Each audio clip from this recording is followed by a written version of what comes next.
BD news অ্যালার্টের আরও একটি সংবাদ সংযোগে আপনাদেরকে স্বাগত। এবার পদত্যাগের পর হেলিকপ্টারে করে কাঠমান্ডু ছাড়লেন নেপালের প্রধানমন্ত্রী ওলি। তরুণদের মাত্র দুদিনের বিক্ষোভে পদত্যাগ করে হেলিকপ্টারে কাঠমান্ডু ছাড়লেন নেপালের প্রধানমন্ত্রী কেপি শর্মা ওলি। দুদিনের বিক্ষোভে 25 জনের প্রাণহানি এবং কয়েকশো আহতের পর জেনজি নামের তরুণরা প্রধানমন্ত্রীর বাসভবন, সরকারি দপ্তর জ্বালিয়ে দেয় এবং ব্যাপক লুটপাট চালায়। প্রথম দিন 19 জনের প্রাণহানির পর দায়িত্ব নিয়ে সকাল থেকে বেশ কয়েকজন মন্ত্রী পদত্যাগ করার পর অবশেষে প্রধানমন্ত্রী পদত্যাগে বাধ্য হন। সর্বশেষ খবর অনুযায়ী তিনি কাঠমান্ডুতে একটি হেলিকপ্টারে উঠেছেন। এর গন্তব্য কোথায় তা পরিষ্কার নয়।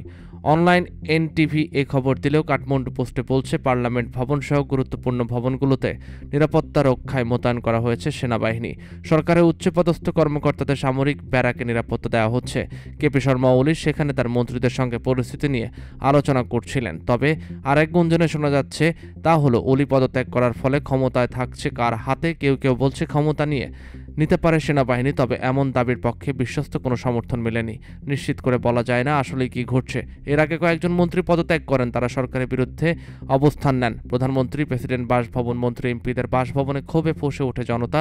আগুন ধরে দেওয়ার পর নেপাল যেন আগুনে জ্বলছে এমন এক আবহাওয়া তৈরি হয়েছে। সঙ্গে পার্লামেন্ট ভবন সহ বিভিন্ন স্থানে আগুনের শিখা। এসব দেখেই কেউ কেউ বলতে থাকেন ওলির সামনে কোনো বিকল্প নেই, তাকে পদত্যাগ করতে হবে। তিনি অবশেষে তাই করলেন, তবে অনেক দেরি করে ফেলেছেন।